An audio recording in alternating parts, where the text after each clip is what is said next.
Okay, let's open our Bible in... Pupunta na po tayo. Mag-take off na po tayo. Asan na yung aking notes? Yan! Minsan pa po tayo tumayo, baka mabago tayo sa pagkaupo. Basahin po natin ang ating text. Ready, go! Nang malakas po.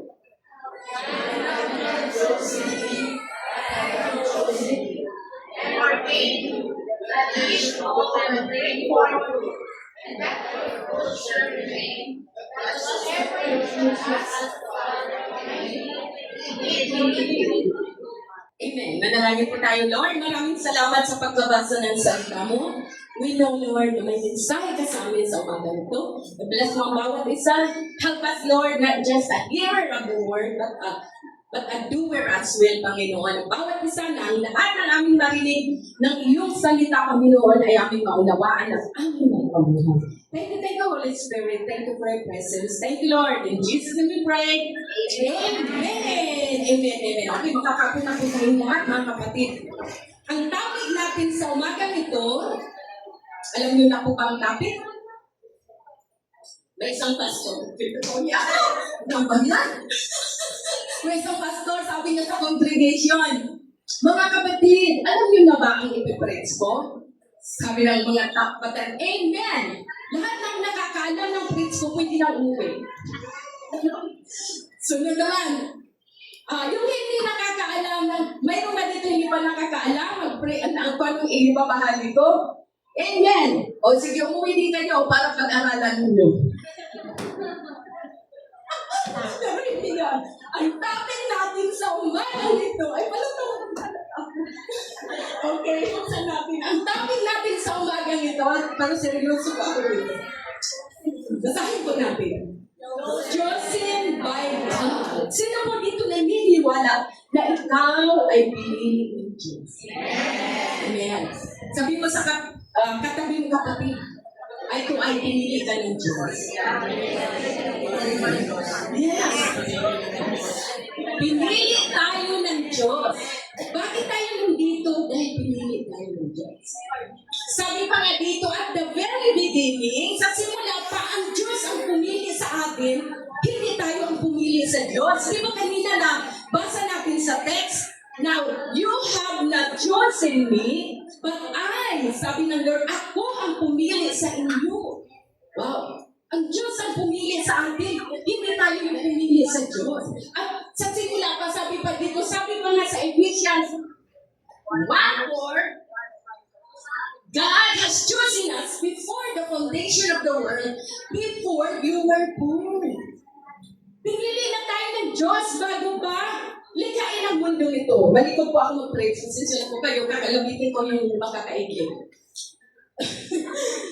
Bago palikhain ang mundo ito, pinili na tayo ng Diyos. Minsan isip, hindi pa nagsama ang nanay at tatay mo, pinili ka na ng Panginoon. Yung magiging anak mo, pinili mo yan ng Lord. Hindi pa kayo kasama ng bracket. Hindi pa kayo magkakilala. Before the foundation of the world, bago palikhain ang mundo ito, sabi ng Biblia sa Ephesians, pinili na tayo ng Diyos. At bago pa tayo isinilang, imagine, paano kaya din nangyari? Pag inisip mo ng isip, huwag mo nang isipin. Para hindi ka ma-stress sa kayang isip. Kasi si Lord ang nakakaalam niya. Bago tayo isinilang, kilala ka na ng Lord. Bago pa tayo dumating sa mundong ito, ayun ang kilala niyo na dapat ito. God's election is not based on one's approval. Yung pagpili ng Diyos sa iyo, sa akin, sa ating lahat, hindi naaayon sa approval ng tao. Parang Miss Universe, Miss World, Miss Pogi, Mr. Pogi. Yun ay one's approval. Di ba? May mga judges sila. O ito yung piliin natin na maging Miss Universe. Ito yung piliin natin na maging Mr. Pogi. That's one's approval. Pero yung tayo, pinili tayo ng Diyos. Pinili tayo, ang Diyos mismo ang pumili sa atin. Hallelujah. Diyan pa po ba tayong lahat? Okay, dito sa verse na nakita ko, sabi ni Jesus, you have not chosen me, but I have chosen you and ordained you. Okay, ang first na nakita ko dito, next page please. Chosen and ordained. Tayo pinili ng Diyos, chosen and ordained, or appointed sa ibang translation. Pinili tayo ng Diyos at itinilaga niya tayo. Okay? Nang pinili tayo, hindi no. Basta lang, basta pinili kita. O wala lang. No. Kapag ang Pangulo mag-appoint ng kanyang mga kabinet, bawat isa sa kanila may designated work na ibinibigyan. The same thing with us. Nang pinili tayo ng Diyos at in-appoint tayo ng Lord, ano nakalagay dyan? You have a mission to do. Mayroon tayong mission na dapat natin gawin. Nandiyan pa po ba tayo? Parang okay lang, gusto ko pinili lang ako ng Diyos, pero ayaw ko yung mission na gagawin. Ayaw ko yung task, ayaw ko yung trabaho. No, kasi sabi ng Panginoon, pinili kita na may purpose. Pinili tayo ng Diyos na mayroon siyang layunin, mayroon siyang ipapagawa sa atin. Minsan tayo kasi pag may ipapagawa, ayaw natin. Okay lang, pinili ako ng Diyos. Okay lang, blessing. Pero dapat gawin ko ito, no, ano po niya, tari lang akin. No, hindi pwede. May katapat yan. Okay, tingnan natin sa Bible. Yung mga pinili ng Diyos. Si Samson, sino nakakakilala sa inyo kay Samson? Hindi yung magbubuti. Natakapituharin nyo. Samson sa Bible. Samson, a miracle baby, chosen to deliver Israel from Palestine. Si Samson, miracle baby yun kasi baog yung nanay niya eh. Pero inalaw ng Lord na mabuntis para isilang si Samson. Hindi yung Samson na baby or washing machine. Samson. Okay. Pinili ng Diyos para palagain, para makalaya ang Israel mula sa Palestine. Imagine mo, yung labanan ng Israel. Wala pa tayo, nasa ipapawid pa tayo. Wala pa tayong lahat. Magulan natin, wala pa. Hanggang ngayon, magkalawang tayo talaga sila. Mortal na magkaaway ang Israel at ang Palestine. So sa panahon ni Samson, inalaw ng Lord na isilang si Samson para i-deliver ang Israel mula sa Palestine. So may purpose. Pinili ng Lord si Samson at in-appoint to deliver Israel from Palestine. Ayan. At saka ang lakas ni Samson, pambihira. Sino kagaanak na saan ang galing ang lakas ni Samson? Hindi mo alam. Saan galing ang lakas ni Samson? Yan, sa buho. O mga lalaki, baka magpahaba kayo ng buho. Nag-isa lang si Samson. Huwag kayo magpahaba ng buho kasi si Samson lang yun. Okay, next. Mga Bible character na titignan natin na mga pinili ng Diyos. Next is, sino nga? Yes. Kilala ng mga bata si David. David chosen to fight Goliath and to be king of Israel. Si Goliath. Si David, pinili ng Diyos. Chosen and ordained by God para labanan si Goliath. Wala kasi mamatalo kay Goliath eh. Pag nakita na sila ng mga army ng Israel ng panahon, nangangatal na sila sa takot. Nangangatal na. Pati ka mga kapatid ni David. Pero makita natin, pinili ng Diyos si David na isang pastol para labanan si Goliath at siya ay maging king of Israel. Yan, sa mga Bible reader, alam na po natin yan. Next, mga Bible character yan, si Samuel, si Jeremiah, si Moses, the 12 disciples. Lahat sila pinili ng Diyos na mayroong mission. Chosen and ordained, ang disciples chosen and ordained to spread the gospel. Ang mga disciples pinili sila ng Diyos, di ba? How many disciples in Jesus? 12.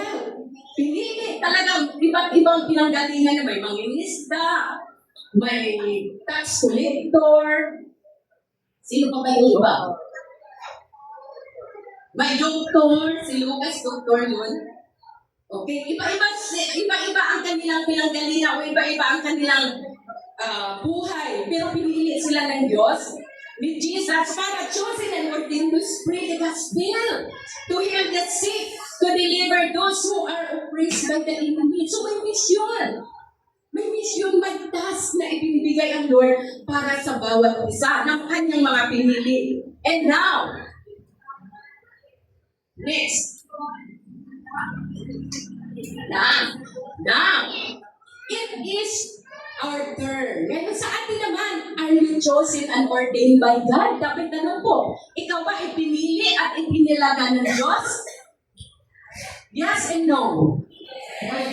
Yes. If so, kung tayo ay pinili at inordain ng Lord, then you and I have an assignment or mission to accomplish. Naniniwala po ba kayo? Yes. Pinili tayo ng Lord. Mayroon siyang assignment sa bawat isa sa atin. Mayroon tayong gagawin. May ipapagawa o ipinapagawa ang Diyos sa atin. Hallelujah. Ano nga po ba? Magtrumak na po tayo sa ating mga buhay. Sino po dito nakaranas na ikaw ay muntik ng mamatay? Through sickness? Through sa pamagitan ng sakit? Aksidente? Meron po ba dito? Yes. Pero itong tanong, bakit hindi pinahintulutan ng Lord na ikaw ay pumatay? Yes! Dahil pinili ka ng Diyos, inordain ka ng Lord, may appointment, may purpose ang Lord sa buhay mo. Dahil kung wala na tayo. Kasama na ako doon. I'm dying. Malapit na ako mamatay talaga. Isang gahimla na lang ng sinuli. Pag naputol yun, wala na ako. I'm 18 years old at that time nung ako'y dying. Nung sabi ko nga sa Lord, bigyan mo ko chance mabuhay. And this is my commitment to you. Pag mabuhay ako, I will serve you the rest of my life. Hanggang nakunin mo ako, Lord. Ito yung commitment ko. Ay, pagkabuhay ng Lord. Hindi ko pakilala si Pastor Joe, kasi hindi pa lang ako ng araw. Binuhay ako ng Lord. I-extend niya yung life ko. Kaya, nung nangako ako kay Lord, alam niyo, hindi ako nagpatubili. Sabi ko, Lord, total, binuhay mo ako. May calling ka sa buhay ko. Bigyan mo ako mapangasawa na pastor. Hindi ko na sinabi guwapo.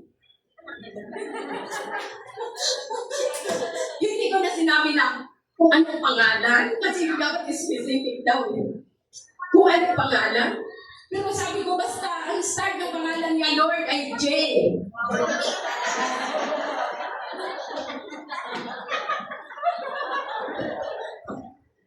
Ano guys, binigay pa ni Lord. Si Pastor Jose. Pastor Joe. Hallelujah. Alam niyo, yun ang sabi ko kay Lord, bigyan mo ako ka-partner, kasi Christian lang ako ng araw. Ng mapangasawa para yung hindi masayang mo, binuhay mo ako, nang wala na. Alam mo, sabi ko nga, Lord, ayaw ko nang bumalik sa lumang buhay. Kasi tayo na pinagaling ng Lord, pinotektahan ng Lord mula sa accident, hindi pa tayo namatay. Sabi ng Bible, may pinagaling si Jesus, di ba? Sa Bible, ang sabi ng Panginoon, okay, magaling ka na. Sin no more. Huwag ka na magkasala dahil mas pagbabalik ka sa dati ng kasalanan, worse ang mangyayari sa inyo o sa iyo. Kaya natakot ako. Sabi ko, Lord, ayaw ko nang mangyari yung naranasan kong epilepsy na sinasalpakan yung bibig ko ng tuwalya para huwag makagat yung dila ko. Hindi yung naranasan ko. Sinasalpakan, tapos nagkagayon ako, nakahiga ako. Ang daming pumipigil sa mga kamay ko kasi para akong, sabi pa, para daw ako na exorcist. Parang sinapian. Doon din ako sinapian. Tapos ang tingin ko sa bubong, bumabaliktad. Tapos yung dila ko, basta sinasalpakan nila para wag kumakagat kasi pag naputol wala hindi na kumakagat. Hanggang sa pinakaliga ko nila. Sabi ko, Lord, ayaw ko lang bumalik sa ganung sitwasyon. Use me until the last of my breath. Kaya, kahit mahirap, marami kaming naranasan, talagang nagpatuloy ako. That's our true back. Bakit nga ba tayo ay hinayaan ng Lord na mabuhay. Kasi may pinili na tayo, may purpose ang Lord. Yung mga tao na aksidente, namatay, tapos na yun. Hindi, wala na andun si Lord, purpose doon. Yung mga nagkasakit na pinagaling, may purpose pa ang Lord. Sabi mo sa katabi ng kapatid, may purpose pa ang Lord sa buhay mo. Yes. Being here does not happen by chance. Tayo na nandito, hindi yun nangyari dahil nagkataon lang, o na-aksidente ka, na niligtas ka, nagkataon lang kasi magaling ako. Di ba pag may mga Kristiyano, ay mga taong hindi Kristyan, sabi, nagpapasalamat pa nga rin sila na nabuhay sila. Pero pag pinili sila ng Lord, darating at darating pa ng tatawarin sila. Mag-save sila. May appointed time ang Lord sa bawat isa na kaligtasan. Okay? What is the task that God has assigned for you? For you. Ano ba yung trabaho o mission na inassign ng Lord sa iyo? Ano ba yung pinapagawa ng Lord sa iyo? Diyan sa Matthew. Okay. Many are called but you are chosen. Maraming taong pinili ng Diyos, tinawag. Ang maraming tinawag, pero kung kunti lang pinili. Tingnan mo, ang dami ng taong dito sa paligiran. Pero kunti lang pumapanig dito sa church. Kasi we are chosen. Meron. Talagang pray kayo kay Lord.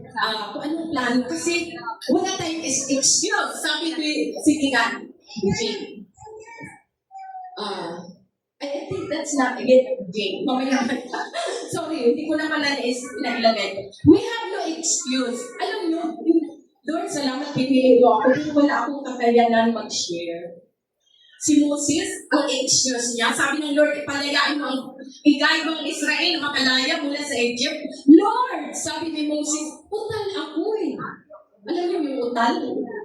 Yung mahirap magsalita. Bulol. Yan. Bulol. May bulol ba dito? Thank God, wala. Bulol. Excuse yan ni Moses. Lord, bulol ako. Hindi ako marunong magsalita. Kapatid ko naman, Lord. Anong nagalit si Lord kay Moses? Moses! Sino bang gumawa ng bibig mo? Sino bang gumawa ng dila mo? Hindi ba ako? Ibig sabihin, pag binili tayo ng Diyos, kahit utang tayo, i-equip niya tayo. Bibigyan tayo ng gift to speak, na makapag-share, makapagsalita. At si Jeremiah, ang excuse niya, Lord, bata pa naman ako, Lord. Yun pa ako. Gusto ko muna maranasan yung buhay sa mundo. May Lord ba dito? Yan. Okay, salamat sa mga yun. So we have no excuse. When God chose you and appointed you, He also equipped you of everything you need. Kapag pinili tayo ng Diyos, chosen and ordained, tinalaga tayo ng Diyos, wala tayong excuse dahil si Lord mismo mag-equip sa atin. Magsasanay sa atin sa lahat ng kailangan natin. And thank God for the team of SOS.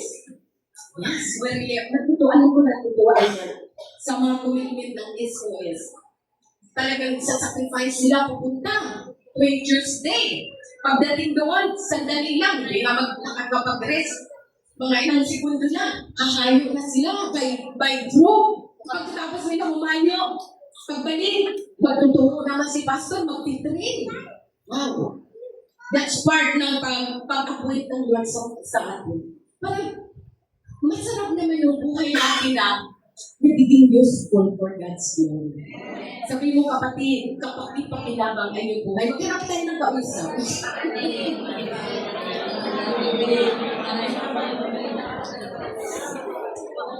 Yes, kapatid pakinabang. Hallelujah. Na bago tayo lumisan, ma-promote, ano yung pag kinuha tayo ng Lord, ibig sabihin, we are promoted to heaven. Tapos na ang mission natin. Kaya prinungod na tayo. Ang sarap naman na-accomplish natin yung mission natin. Okay, number 2. Yan na. Ito yung una, chosen and ordained. Number 1 yun. Number 2 is, basahin na po natin. Okay. Pangalawa, sabi ni Jesus, you have not chosen me, but I have chosen you and ordained you that you should go bear for fruit or bring fruit. Humayo at mamunga.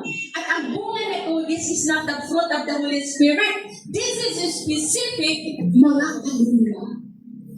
Mga kaluluwa. Makita natin, sabi dito, you are saved to save others. Niligtas tayo para gamitin tayo ng Lord, iligtas din yung iba. Freely you have received the salvation, freely give. Di ba? Paano ka ba na-save? Sino ginamit ng Lord para maligtas ka? Mayroon ba? May tao ba? Hindi naman pwede ang angel bumaba baka mag-terrified ka. Sabi ng angel, tanggapin mo si Jesus, pag hindi, sasakanin kita. Hindi naman ganun ang way of salvation. May taong ginamit ang Lord para mag-share sa atin. Dati muna, ayaw nga natin eh. Matigas pa rin matigas ang ulo natin. Ang gano'n matigas yan. Hindi ang sabi, sarado pa. Sarado ang ating mga puso nung araw. Di ba? Sarado ang ating mga puso. Hindi tayo basta-basta naniniwala. Ay, naku, ako'y sarado ni kandado, nakapadlak ng siyam na napadlak. Hindi mo ako pwede buksan, pero pag ang Lord ang nagbukas. Oh. Wala ka ng kawala. Kasi maraming gagamitin ng Lord, either karamdaman or something, problems, para ka ay maligtas. Okay? Sabi po dito, humayo at mamunga. Next, you are saved because someone has reached out to you. Bring your family, friends, your neighbors to the Lord. Ang tanong, sino po dito may naakay na sa Panginoon? Family mo. Yes, that's nice. Neighbors, mayroon pa po ba? Kaibigan. Okay. Alam niyo, mayroon magkapitbahay. Mayroon magkapitbahay sa isang apartment. Yung isang kapitbahay, Christian na pala siya. Every Sunday umaalis siya, naka-baniba. Yung Bible niya nakatago dun sa bag. So yung kapitbahay niya, katabing pinto, sabihin, hey, kapitbahay, I don't know their name. Sabi, saan ka pupunta? Tuwing linggo yun. So sabi ko, doon, may pupuntahan lang ako. Pero pupunta pala siya sa church. Hindi niya pinagbento kasi nahiya siya. Nahiya siya. So linggo-linggo yun, nagtataka itong kapitbahay dahil ni Christian, bakit kaya ito si so every Sunday umaalis. Tapos pagtanghali, bumabalik. Wala namang kwento kung ano. Hindi niya nag-share na church siya kasi nahiya siya. Sino po dito nahiya ka ba sa Christian? Wala na. Hindi niyo ba hinahinga si Jesus? That's good. Kasi sabi ng Bible, pag ikahiya natin si Jesus, ikakahiya din tayo ni Jesus sa harapan ng Panginoon. So wala na tayo dapat ikahiya. Kaya yung neighbors, after 5 years, may nag-share doon sa neighbor nito sa isang pinto. May isang Christian na nag-share. Sabi ngayon, yung tinanggap ng unbeliever si Lord, to make the long story short, nag-church siya. Sa itong Christian, sabi niya, bakit ka umaalis ng Sunday? Sabi nitong bagong nag-church ako. Every Sunday, may nag-share sa akin ng mabuting balita. Ano po, nakin ako. Sabi niya, ay, ganun ba? Sabi, ako din po na, 5 years na. Ha? Sabi ng kapitbahay, magkapitbahay tayo kaya minsan lang hindi mo binanggit sa akin na nag-church. Ha? Wala kang binabanggit na Jesus. Sabi niya, alam mo, brother, kung ako pala'y namatay, nung hindi ko pa nakilala ang Diyos, ano sabi ng Ecclesiastes, sisingilin na ni Diyos sa iyong mga palad ang dugo. Sabi ng kapitbahay, malaking pananagutan mo. Sisingilin na Diyos ang aking dugo sa iyong mga palad. So, napakahalaga yung part natin. Share the gospel to your family, to your friend, what else? To your co-workers, to your neighbor. Sabi mo, kapatid, huwag mong ikahiya si Jesus. Ipahagi si Jesus sa mga tao. Yes, amen. Okay. Then, what else? Dapat na tayo matapos. Next. AJ. Yeah. Ang sabi ni Jesus, I have not chosen you. You have not chosen me, but I have chosen you. And ordain you that you should go and bear fruits, and that your fruit should remain. Para humayo, para mamunga, at inyong mga bunga ay, ano ibig sabihin, remain? Mananatili. O yun, yung may mga naakay dito, kailan manatili ang inyong bunga. But how? Papaano ba manatili ang ating mga naakay kay Lord? Yung mga naakay natin, souls, yung mga kaluluwa, paano sila manatili kay Lord? Care through prayer. Alagaan natin sila sa pamagitan ng panalangin. Ang tanong, SOS, pinagpipray nyo ba ang mga kaluluwa na inyong nasiran na tumanggap sa Lord? Yes, hindi lang SOS sa mga kapatiran natin dito. Pinagpipray nyo ba? O baka sinabi, bahala na kayo sa buhay niyo ng impyerno. Minsan mayroon na, ayaw nilang bahala, titigas ang ulo niyo, bahala na kayo ng impyerno. No, we have to pray for them, care for them through prayer. At follow up, papaluapin natin, dalawin natin sila. What else? Be a good example. Sa ating mga inaakay, dapat maging mabuti tayong halimbawa. Anong halimbawa? Okay, ang inaakay natin, they are looking at you. Maging halimbawa tayo sa kanila kasi sila'y nakatingin sa atin. Sila'y nakatingin sa atin. Maging halimbawa tayo in word and in conduct sa pananalita natin. Huwag na marininggan tayo na tayo ay magaling malutong magbura. Hello, nandiyan pa po ba tayo? Yung inaakay natin marinig ngayon, sasabihin, ay, ito lang, okay sa akin. Manluto mo naman. Parang sincharon. Ang luto. Okay. Doon pa lang. 1 point ka ng bagsak doon sa inaakay mo. Kailangan, they are looking at you. Ikaw yung salamin nila. Makita yung pananampal. Your faith must be seen in you. Makikita yung pananampalataya natin. We are a good example to them. Hallelujah. At yung pag-uugali natin, kailangan makita na sino ba yung sinabi ni Joshua? Ay, sige, Luhan yan, tayo lang. Yung mga kaklase ko siya, may mga kaklase ako dito. Ang luluto, magmura. Sabi ko, Christian na ba sila? Hindi, Lola. Kaya hindi pa na yun. Ang luluto. Parang si Charon. Your fruits should remain. Yan. Your faith must be seen in you, always present at church. Kasi hindi pwede nagnakay tayo, kapatid, dinala mo pa pagkalinggo sa church. Tapos pagkasusunod na linggo, sasabihin ng iyong inakay, huwag na ito sa'yo. Ikson, Bagisaya, kapatid, huwag mo na ako sunduin. Ako na lang pupunta sa church. So pumunta na yung inakay mo. Pagdating niya sa church, hinahanap yung nag-aakay. Uy, nandito ba si sister? Sinong sister? Yung nag-aakay sa akin, anong pangalan? Naku, wala man. Pagkasunod na linggo, sa palagay mo, babalik pa siya? Kasi hindi ka nakita, ikaw na nag-aakay. Maliban na lang, pag-message ka sa kanya kapatid, mag-church ka, kahit hindi ako maka-church kasi may sakit yung anak ko or so and so. O, expected yan ngayon. Alam niyo sa Pablo, mayroon isang kapatiran na nag-akay kayo. Inakay siya ng isang kapatiran. Mabuti na lang hindi pa pipisurin itong inakay. Kasi itong nag-akay na kapatiran, nawala sa Panginoon. Nawala siya. Ibig sabihin, napalayo sa Lord kasi hindi ko alam kung bakit. Pero yung inakay niya, nagpatuloy. Kahit yung mga anak niya, baby pa, lalaki siya, hindi babae. Yung asawa kasi niya, teacher, kaya lang doon sa school lang, pinaturuan niya, doon siya mag-church, required. So, dalawa yung anak niya, maliliit pa, sa dating pa. Dala-dala niya lang sa church. Hindi siya tumingin doon sa nag-aakay. Tumingin siya kay doon. Hanggang ngayon, mga anak na maliliit, may mga asawa na may mga anak na at siya ang naging pastor.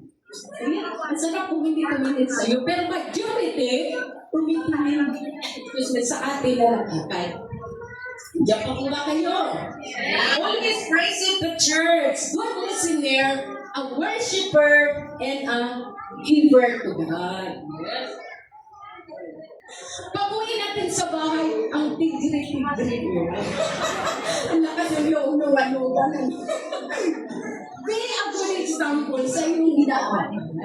O kung ano tayo dito, pag-uwi natin sa bahay, ganun pa rin tayo. Kung puti tayo dito, puti pa rin tayo pag-uwi sa bahay. Hallelujah! Nandiyan pa po ba tayo lahat? Yes. Okay, last. Reward. Si Lord, ang Panginoon, pag mayroon siyang iniutos, hindi pwede basta na lang utos. Walang reward. May reward yan. You have not chosen me, but I have chosen you. And ordained you that you should go and bring forth fruit, and that your fruit should, and that your fruit should remain, that whatsoever ye shall ask of the Father in my name, He will give it. Yung ano man hilingin. Ito yung reward ng Lord, ito yung promise ng Lord. Ano man ang iyong hilingin sa Diyos?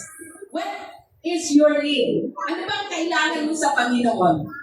Nagbigay si Lord assurance, tutugunin niya tayo. Ika-grant niya ano mang kahilingan natin. Ito man ay spiritual. Ano bang spiritual na kahilingan natin? Lumago tayo. Pakilala natin si Lord ng lubusan, mamunga tayo. Material. Ano bang kailangan yung materials? Material things. Kailangan nyo ba ng aeroplano? Wag lang, kasi hindi naman kayo piloto. Sino ang piloto? Maliban, ay, wala. Or, physical. Kalusugan, mabuting kalusugan. Emotional. Ano ang kahilingan natin as a Christian? Ito yung human word. Sabi ng Lord, ano man, sabi ni Jesus, ano man hilingin niyo sa aking Ama sa pamagitan ng aking pangalan, ipagkakalo niya yun. Yun ay promise niya, dahil tayo ay pinili, inordain, humayo, namunga, at ang bunga natin ay nanatili. So, kondisyonan yun. Kondisyonan. So, napakahalaga, magkaroon tayo ng bunga. Sabihin mo sa katabi mo, kapatid, mahalaga mayroon kang bunga. Ang bunga mo, either family mo, kapitbahay mo, or kaibigan mo. Huwag yung antayin yung best friend nyo na malapit na mamatay. Saka pa kayo mag-share na sa kanya. Yung dying na siya. Huwag yung antayin yun. Habang malakas pa siya para makasama mo pa siya mag-church. Hindi yung nag-ingalo na. Huwag na tayo nag-ingalo sa kakang share. So share the word of God. Share salvation sa kanila. Okay. Andiyan ka po ba tayo lahat? Last. Sa panghuli, mayroon akong isang, this is a very, hindi ito nakakatawang storya kasi masaya nakakatawa. This is a good story. Mayroon isang Kristiyano, nandiyan ka po ba tayo lahat? Mayroon isang Kristiyano na naginip siya. Sa kanyang panaginip, ang panaginip niya ay ito, na siya ay namatay na. Siyempre, Christian siya. Nung siya namatay, pumunta siya sa langit. Doon sa dream niya, pagdating niya sa langit, nakita niya grupo-grupo. Grupo-grupo ng tao dito, grupo-grupo doon. Tapos, curious siya, ano bang pinag-uusapan? So, kumbaga, tinabihan niya. Parang pinag-usapan na isang grupo, disimlim sa isang grupo. Kaya, ang pinag-usapan nila, alam niyo ba kung ano? Ang tanong mo is, ikaw, ilan pong kaluluwa ang nadala kayo? Doon naman sa grupo, ganun din ang buong family mo ba ay nadala mo sa iyo? Ang dami, ikaw ba ang ka-office mate mo ay nadala mo kayo? Iba ang kanilang pinag-usapan, pero wala silang pinag-usapan na iba, kundi, ilan ang nadala mo kayo? Ilan ang bunga mo? Ilan ang naakay mong kaluluwa? Iyon ang kanilang narinig sa bawat grupo. Napansin siya ng isang kapatiran. Ang sabi sa kanyang kapatid, halika dito. Sabi sa kanya, ano ba? Halika dito. Ilan ba ang kaluluwa na naakay mo. Ilan siya? Ilan ba ang naakay mo kaluluwa? Alam niyo, tumungo siya. Tumungo siya at nahiya siya. Kasi kahit isang kaluluwa, wala siyang naakay. Alam niyo kung bakit? Negosyante siya. Wala. Christian, napakatagal na siyang Christian, pero wala siyang naakay na kaluluwa. Kasi ang focus niya, baka pagpatayo ng malaking mansyon, baka bili ng maraming sasakyan, pero hindi siya conductor. Kasi hindi siya conductor. Negosyante siya. Ang dami niyang sasakyan, sports car, parang iba-iba. Maraming bahay. Dami, ganda. Everything na material pesa sa kanya. Ngayon, kaya nahiya siya, tumungo siya. So busy siya sa mundong ito para lang maghanap buhay. Nahiya siya talaga sa sarili niya kung hindi siya nakasagot sa tanong. Alam niyo, may tumapit sa kanya. Doon sa dream niya, tinapit siya. At paglingon niya, si Jesus. At sabi ni Jesus, okay, bumalik ka. Bumalik ka sa mundo, gawin mo kung ano yung darama. Nagising siya. Sabi niya, Lord, thank you. Panaginip lang pala. Sabi niya, panaginip lang pala, Lord. Sabi niya, Lord, salamat. Yung dream na yun, nagbago ng kanyang pananaw sa buhay. Dahil, sabi pa niya, pagdating mo sa langit, hindi na pinag-usapan anong brand ng iyong sasakyan. Montero ba yan? Fortuner ba yan? Hindi nung pinag-usapan ng sasakyan, hindi nung pinag-usapan ilang floor ba yung iyong palasyo or yung mansion. No material things dito lang yung pinag-usapan. Pagdating sa langit, wala ibang pag-usapan. Kaya, sabi niya, that dream changed my whole life. Yung perspective pananaw niya. Simula sa araw na yun, hindi na siya nagpakatisa sa nabuhay. Kasi marami na siya. Marami na siyang milyon ng pera niya sa bangko. Ano yung kanya? Simula sa araw na yun, nagbahagi siya ng salita ng Lord sa kanyang family at sa iba pang mga katrabaho niya o kakalibos niya, kasusunod niya lahat ng yun. See? Kapatid.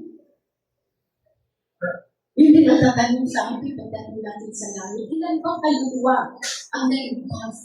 Ilan bang kaluluwa ang naangkay mo sa Panginoon? Kasi ang kaluluwa, di po ba sabi ng Bible, ang isang kaluluwa, katumbas ng kayamanan ng buong mundo.